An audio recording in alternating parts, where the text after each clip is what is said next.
Here we are live, Playboy, playing with the house money. On front row, in your face, big bag bets. Yeah, shit, it's going motherfucking down over here. If you want to cash a ticket, this where you need to be, live and in living color.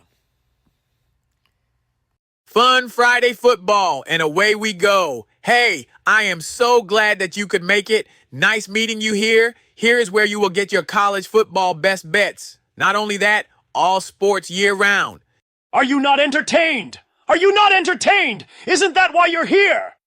Dixie Parlay Fair live from playing with the house money, where we have done so much with so little for so long that it seems we can do anything with nothing at all in no time flat. Now let's get to the money. Here is your week 1 Friday special edition. Playing with the house money, big bag bets. On the first docket sheet will be Wake Forest against Kennesaw State. Wake minus 17.5 with the total of 50.5. Both of these teams are starting over from scratch. They both have new coaches. Wake Forest Jake Dickert and Kennesaw State Jerry Mack. Both teams were bottom feeders last year. Wake finished with a 4-8 record, while Kennesaw State finished with a 2-10 record. Neither team returns a quarterback. Wake Forest returns 11 starters, 5 on offense, 6 on defense. The offense is led by underrated running back Demon Claiborne, who last year rushed for over 1,000 yards. The offensive line and the tight ends have been upgraded. The quarterback will be Robbie Ashford, who had 10 starts at Auburn and 1 start at South Carolina, while only passing for 2,000 yards in 3 years. The defensive general in the middle will be middle linebacker Dylan Hazen. Wake Forest has faced Conference USA 3 times and has a 3-0 record straight up in ATS. Wake Forest is 9-1 straight up and 5-5 ATS in the last 10 season openers. Kennesaw State will open the season led by head coach Jerry Mack, previous running back coach for the NFL Jaguars and Titans. Kennesaw State returns 4 on offense and 8 on defense. Looks like the quarterback will be Dexter Williams. He had 2 starts at Indiana. He played with Georgia Southern last year, leading a comeback win versus Marshall. He had 2 ACL tears, but should be close to 100%. Last year's quarterback, Davis Bryson, moves to wide receiver, and they bring in 4 new wide receivers through portal. Coach Mack brings in 14 new offensive linemen who add size and girth to the front, plus an improved receiving core. This unit should be more potent than last year's, where they averaged just 16 points a game. With another bum bowl on horizon and 2 teams starting over from scratch, I don't think any points can be given out in a bum bowl. That being said, it's Kennesaw State plus 17.5 or nothing. Wake Forest 28, Kennesaw State 16. We're going to stay in Michigan with this next one. Michigan State versus one of its little brothers, Western Michigan. Michigan State minus 20.5 with a total of 49.5. Michigan State and Coach Jonathan Smith bring back a total of 15 players, 9 on offense, including the quarterback and 6 on defense. Michigan State was terrible on offense last year, only averaging 19 points. Hopefully this year it won't be a repeat. Aiden Chillies returns as quarterback with an improved offensive line that last year allowed 34 sacks. They add running back Elijah Tolliver, 950 yards last year from Sac State, and true freshman Jace Clarizio, who was a Bama commit. On the receiver side, they add in second-team MAC receiver, first-team Conference USA receiver, and first-team conference receivers from Division II. This should greatly strengthen the unit. Although they lose 4 of the top 5 tackles on defense, they bring in 9 transfers and should be better in all 3 phases. Michigan State is 15-2 all-time versus Western Michigan and have won 13 straight. Michigan State has covered the last 3 and are 7-0 and 6-1 ATS since 2017. Western Michigan has been waddling in mediocrity for the last 5 years with only 1 winning season. This year, they only returned $7 without a quarterback fall offense, and 3 on defense. Looks like the quarterback will be Brady Jones, who threw for 4,400 yards with 44 touchdowns last year at a JUCO college, Riverside City College. In the backfield, along with Jones, will be a three-headed monster with Buckley, Cole Cabana from Michigan, and 2,000-yard junior Colorado College running backs. They will need some help after losing their QB, their two top wide receivers, and four starting offensive linemen. The defense will remain a work in progress with only three starters returning after giving up 31 points a game last year.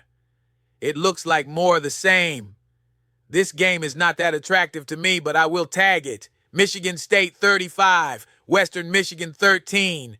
No days off, let's go. We find ourselves with two teams that are the splitting image of each other. They both have first-year coaches, and they both have only 7 starters returning, 2 on offense, 5 on defense. One was 5-6 last year. The other one was 5-7. Who could that be? It'll be App State traveling to Charlotte. App State minus 3.5, over under 48.5. App State will be under the tutelage of Dowell Lawgaines. Lawgaines was the offensive coordinator last year at South Carolina. As I said before, the offense only has 2 starters back. It looks like the quarterback here will be A.J. Swan, who had 12 starts at Vandy, where he passed for 2,700 yards, 22 touchdowns, 9 interceptions. That was in 23, and they add J.J. Cole, who was at Iowa State for 2 years. This is a complete rebuild on offense where they lost the quarterback, the top running back, top 3 wide receivers, and 4 starting offensive line. Lawgaines will call the plays. He brought in a bunch of transfers from the portal, so he needs the talent to mesh soon. The defense is also a work in progress. One of the leaders on defense will be defensive end Sean Collins. Last year, App State gave up an unprecedented 32.9 points a game. It's the worst this century. Yes, this century. With some strong additions that make them bigger up front and fast in the secondary, the defense should be somewhat better this year. Charlotte is in the same boat, headed by new coach Tim Albin. Over on this side, center Johnny King is the lone returning starter. Albin brings in 3 quarterbacks, Connor Harrell, 3 starts at Carolina, Grayson Loftus, 5 starts at Duke, and Zach Wilkie, who started 8 games as a freshman at Southern Miss. Albin likes his teams to run the ball, mixed in with passing, of course. He brought in running back Don Chaney, who has gained a measly 1,000 yards in 5 years in the FBS, all as a backup. As the receivers are concerned, they lose their top 6, but do bring in 5 formidable transfers. Last year, the defense gave up 35 points a game, so they can only get better from here. They do add some all-conference defenders to their defense that hopefully once they gel will be a better unit overall. We usually fade first-year coaches in their first road game. Brand new everything, giving up 7.5 points on the road. I don't know. Last year, App State was a bum. This is a semi-bum bowl. If we count what happened last year, I guess I'm tempted to take the 7.5 points. 7.5 is actually 10. So guess what? App State 25, Charlotte 21. In this next game, I'm not going to take up too much time. I couldn't really find the information I needed, so I'm going to go with what I got. Illinois minus a whopping 47.5 with a total of 63.5 against lowly Western Illinois. Lately, West Illinois has been getting crushed in these spots to the tune of Minnesota 62-10, Northern Illinois 54-14, Indiana slaughtered them 77-3. They did avenge a 24-game losing streak. Let's start with the winner of this game, the Fighting Illini. Brett Bielema returns a smorgasbord of talent. 10 on offense, 9 on defense. It has to be in the top 5 of returning starters, led by a pretty good quarterback in Luke Altmaier. Altmaier did get me some bread last year. He got off with 2,700 yards, 22 touchdown passes to just 6 interceptions. He operates behind one of the nation's best offensive lines, anchored by right guard Brandon Henderson, a 6'6", 335 behemoth. Would you believe it? In the backfield, he has Katie Fegan, a 6'3", 250-pound running back. Oh, by the way, he gained 774 yards last year. I don't think too many people would like to tackle him in the open field. As far as the receivers go, they do lose Bryan and Franklin, but they bring in 4 transfers, including Hudson Clement, West Virginia's #1 receiver. On the defensive side of the ball, they set up pretty nicely with outside linebacker Gabe Jacobs. And in the secondary, they'll be held down by hard-hitting safety Matthew Bailey, a 6'2", 220-pound missile. As for Western Illinois, I'm going to give you what I got. It looks like freshmen Case and Carswell will battle senior quarterback Chris Irving. They return running back Mikel Holman and graduate tight end Brandon Lanier. On the defensive side of the ball, you have a stout defensive lineman in Peyton Bradford. And in the secondary, one of the notable standouts is defensive back Willie Jones. They did have 22 mid-season signees. I don't even understand how that might affect the roster. It's no way I can back a team like Western Illinois, not even for pizza money. Give me Illinois in a rout, Illinois 64, Western Illinois 14. So here we have it. The SEC versus the Big 12, with the Auburn Tigers up against the Baylor Bears. As it stands right now, Auburn is a road favorite, Auburn -1.5, with a total of 58.5. On paper, these two teams look pretty evenly matched, although the preseason poll ranked Auburn 22nd and Baylor 35th. Of course, we'll start with the favorite, Auburn, where Hugh Freeze has taken the reins. Another third-year coach expected to show some progress. He hasn't been looking pretty good since he's been here. He's averaged 15 returning starters a year, and it seems like that's not doing any good, as he's recorded a 6-7 and a 5-7 record. This year, he should fare better as he has upgraded his quarterback room, starting with Oklahoma transfer Jackson Arnold, preseason number 5. Arnold was decent in Oklahoma last year, but he might fare a little better at Auburn. Sharing the backfield with him would be Damari Alston and Jeremiah Cobb. The wideouts will be Eric Singleton and Cam Coleman. Eric Singleton averaged 14 yards a catch in his last 2 years in Georgia Tech. The O-line should be stronger, so Arnold should have time to get the ball downfield of these receivers. The defense was pretty style last year, only giving up an average of 21 twice a game this year. They have the defenses led by defensive tackle Quantrell Travis and middle linebacker Caleb Wheatland. On the other side of the ball, Dave Miranda has not fared good against top 25 competition. He's actually 5-15. This is an opportunity to show he has some nuts. Baylor brings back 18 return and starters with the offense arguably remaining intact after averaging 34 points a game in 404-40 total yards.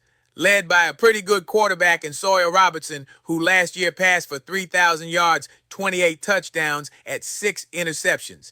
His main target would likely be Texas State transfer Cole Wilson or either the veteran Josh Cameron.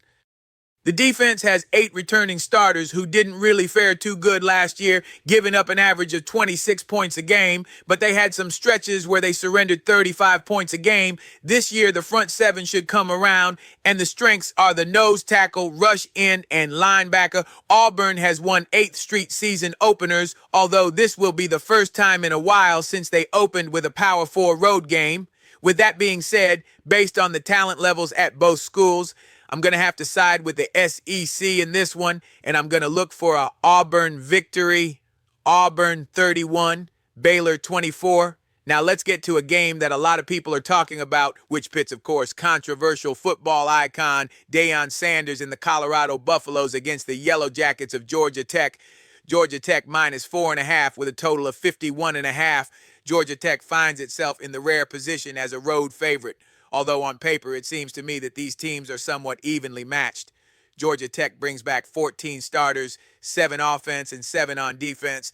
The point guard will be a pretty good quarterback in Hayes King, who last year rushed for right at 600 yards and passed for another 2,100 yards with 14 touchdowns and 2 interceptions. That's a pretty good year. Last year, they depended on running back Jamal Haynes, who transferred from receiver, but he was kind of banged up, so he didn't reach 1,000 yards last year, more like 954. They get him back, but they also add Ivy League Player of the Year in running back Malachi Hosley, who gained right at 1,200 yards. As for the receivers, they add 3 transfers, including 2 starters from FIU and first-team conference USA receiver Eric Rivers, who last year gained 1,200 yards with a whopping 19 yards a catch. Colorado, who remains in the spotlight after being turned around by Deion Sanders and his son. And I can't leave out Heisman Trophy winner Travis Hunter. This year, Colorado looks to add to that success. It's going to be hard to shooter Sanders after he passed for 4,000 yards, 37 touchdowns against 10 interceptions. They do have a formidable replacement in Caden Salter, who last year led a good Liberty team to a conference championship and a bowl win. Salter passed for 1,800 yards, 15 touchdowns, 6 interceptions. They also do add the #1 recruit in the country, which will be Julian Lewis, a true freshman. They do lose their leading running back, Augustave, but they added a pretty good player in Dekalon Taylor, 900 yards last year at Incarnate Word. The running back should get more carries this year because Caden Salter is a dual-threat quarterback who runs the ball a lot. He actually had close to 600 yards rushing last year. I know they'll miss Travis Hunter, but trying to replace him would be a duo of Joseph Williams from Tulsa, Hakeem Williams from Florida State, and Sincere Brown, who gained over 1,000 yards at Campbell last year. The defense did pretty well last year, only giving up an average of 23 points a game. They get the bulk of their returnees. That would be 8. They led the Big 12 last year with 39 sacks and have some really good, solid veteran pieces to work with. Lead defensive tackle Tavion Coleman and senior linebacker Martavius French will command the bunch. I like the way Georgia Tech and Hayes King played football last year. I don't know if I'm going out on a limb, but that's okay. I'm going without a parachute. Georgia Tech 31, Colorado 21. In another matchup of first-year coaches, we have UNLV visiting Sam Houston State. UNLV minus 9.5 with a total of 61.5. UNLV was able to land a veteran coach and Dan Mullen. Dan Mullen has success at Mississippi and Florida. Dan Mullen takes over this job with a bare cupboard. He did bring in a bunch of Power 4 transfers, so there's no questioning the talent. The thing is, will they gel sooner than later? UNLV is coming off their best season in a long time with an 11-3 record. They lost their starting quarterback last year, Matt Sluka, very early on after NIL dispute. Hodge Malik Williams took over, and he's now a walk-on with the Oakland Raiders. Dan Mullen had to somewhat build this offense from scratch with only 5 returning starters on this team. He adds quarterback Anthony Colandrea, who started in 17 games at Virginia, and Alex Orji, who played at Michigan. The running backs should field pretty well. They return a really good running back in Jayden, the Jet Thomas, who last year had 900 yards rushing. Jaden Bradley is the top returning receiver. They do have Power 4 depth by bringing in 5 accomplished players in the portal. The O-line itself is a work in progress, but it averages 300 pounds across the board. The defense would need to catch up to speed with only 2 returning starters and a new defense coordinator. I look for UNLV to have continued success in the weak Mountain West. On the other side of the ball, Sam Houston State is facing somewhat of the same dilemma. They have a first-year coach in Phil Longo, who was the offensive coordinator here in 2016 when they averaged 547 yards a game, culminated by a 12-1 season. This is their 3rd year in the FBS, and if resources matter, I would think that UNLV has the edge. Last year, Longo was the offensive coordinator at Wisconsin. He inherited a team with 8 starters back, 5 on offense and 3 on defense. He does retain his dual-threat quarterback, Hunter Watson, who last year ran for 600 yards and passed for 1,800. They lose their top 2 running backs, and they bring in few transfers in Elijah Green, last year Indiana, and Alton McCaskill, last year at Arizona State. The defense will remain a big fat question mark with 0 starters. I'm going to bank on the veteran head coach and the better Power 4 recruits. UNLV 45, Sam Houston State 21. Let's keep the pages flipping. Next, we encounter a first-year and a second-year head coach. And what do they both have in common? They were both previous coaches for the academies. We got San Jose State versus Central Michigan.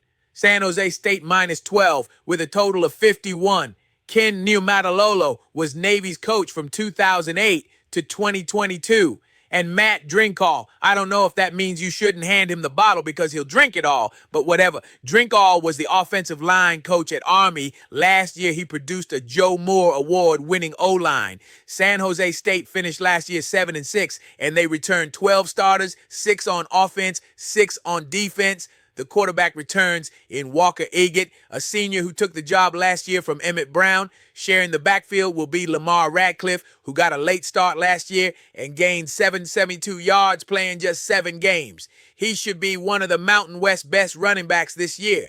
The receivers are another thing. They lost the top 2 receivers, and it looks like they'll be working with Danny Cordero, who played 11 games last year at Sac State and had 667 yards. Malachi Riley, who played in 4 games last year at Arizona, and a few more additions to patch up the rear. Last year, San Jose State set a record with 552 pass attempts. I don't know if it'll be so much of the same because this coach does like to establish the run. I guess last year he just didn't have the proper components to work with. As for O-line, they bring back 3 solid offensive linemen who should help with the development of the run game. The defense is usually headed offense, so it's $6 back in the second year, and defensive coordinator Odom's defense, it should be some maturation. They bring back nose guard Gafafaga and will linebacker Tanyela Latu. I think San Jose State will have a good showing this year. Central Michigan is in a rebuild mode, especially with this first-year coach. One thing we do know, he is good with offensive lines. He'll inherit a team with only 10 starters back, 3 on offense, including the quarterback Joey Labus, who was out last year after the 6 games, plus 7 on defense, which should be helpful. The way I see it, there's not much conversation about the offense. It's a lot of unknown players coming in from other schools who really hadn't shown much production. The defense has a new coordinator and Sean Cronin. He came over with a drink, all from Army. Knowing the discipline that the coaches require in academy, I think the defense should improve somewhat, especially after giving up 30 points a game last year. With all due respect, this looks like a rout. San Jose State 42, Central Michigan 24. Who we got next? Let me see. This is a really good matchup. Mississippi State 12.5 with a total of 61 facing Southern Miss. You know I like Southern Miss. I actually took a nice flyer on them to win their division at 26-1, and guess what? You have the luxury of listening to me explain why. The Mississippi State Bulldogs returned a hefty amount of their status from last year, actually 16 players, 9 offense, 7 on defense, which probably makes them one at the top 5 team with the most returned starters. They were trained quarterback Blake Shaping, who came in for bathing last year. It was actually top-notch in the first 4 games, 974 yards, 8 touchdowns, 1 an interception, but after that, he was hurt. Even though they lose their top 3 receivers, they return some talent in wide receiver Jordan Mosley and tight end Seymour Traore. The running back room looked to be in good shape with Devin Booth. Can they bring in Fluff Bothwell from South Alabama? They added 5 transfers to the offensive line, which brings with the full amount of career starts to 91. The offense should improve by at least a touchdown. The defense for Mississippi State is another story last year. They allowed 5 yards per rush and gave up 34 points a game, and they tried to shuffle in some new players and become bigger up front, but it remains to be seen if they will make progress. But this is definitely not an elite defense. As we know, last year, Southern Miss was a premier cellar dweller with a record of 1-11. This year, they have a whole new team. Basically, they have most of the players who came with their coach, Charles Huff, from Marshall. With that being said, they returned 7 on offense and 5 on defense. The offense will be spearheaded by Braylon Braxton, who was aiding one of the starter with Marshall last year, throwing fun, astounding 19 touchdowns and only 2 interceptions, along with 1,600 yards passing and 610 yards rushing. At running back will be Jeffrey Pittman, formerly of Mississippi State. On the receiver side of the ball, just call it a Marshall powwow, where they add all 5 of Marshall top receivers. Let's try to some of this defense, which won't be easy, but I can say this, they'll be above average. They brought in 13 transfers from Marshall in numerous of the transfers in the transfer portal, so the defense would definitely be vastly improved. Last year, they gave up 38 points a game, so they can only be better than that. I think I'll catch a ride with the crew from Marshall, Mississippi State 27. Southern Mississippi 20. Let's keep our hand in the fire. This next matchup, I'll be another FCS matchup. Army 14-1-2 with a total of 51.5 against Tarleton State. As you know, the cadets at West Point don't usually return a lot of starters because they play mostly seniors. This year is the same thing. returning 4 on offense along with 5 on defense. They take a big hit, losing their all-star quarterback Bryson Daly, who rushed for 1,700 yards last year, which is the epitome of an Army lead offense. To add insult to injury, they also lose a 1,000-yard running back, along with 3 linemen, off of that Joe Moore award-winning offensive line. The defense always seems to play well. Last year, with only 3 starters back, they gave up an average of 15 points a game. That, my friends, was number 3 in the FBS last year.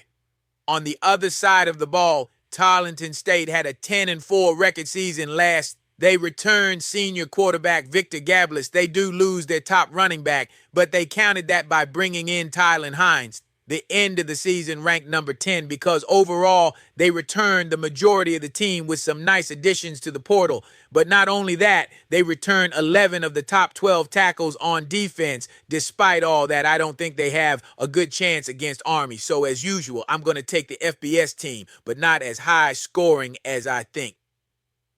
Army 31, Tarleton State 10. In another FCS matchup, we have 2 respectfully Bum Bowl representatives in FIU and Bethune-Cookman.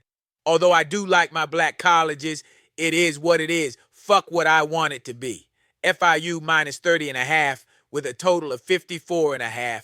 I don't know what FIU would feel like they could be the favorite in any game, but we know inside this world there are many other worlds. If you return 6 starters, 303 on defense, and a new coach in Willie Simmons last year, this was a 4-18. They actually returned the quarterback, Keon Jenkins, who was arguably a little better than average down the stretch last year. His last 4 games, he had 12 touchdowns, were 1 interception. They lose their top 6 receivers, 4-star North Vincent Lyman, so they had to try to rebuild this team through the portal. But how many players would opt to go to FIU? I guess if the money is right, the players will go anywhere nowadays. With 3 back on defense, the linebackers and the defensive backs will drop.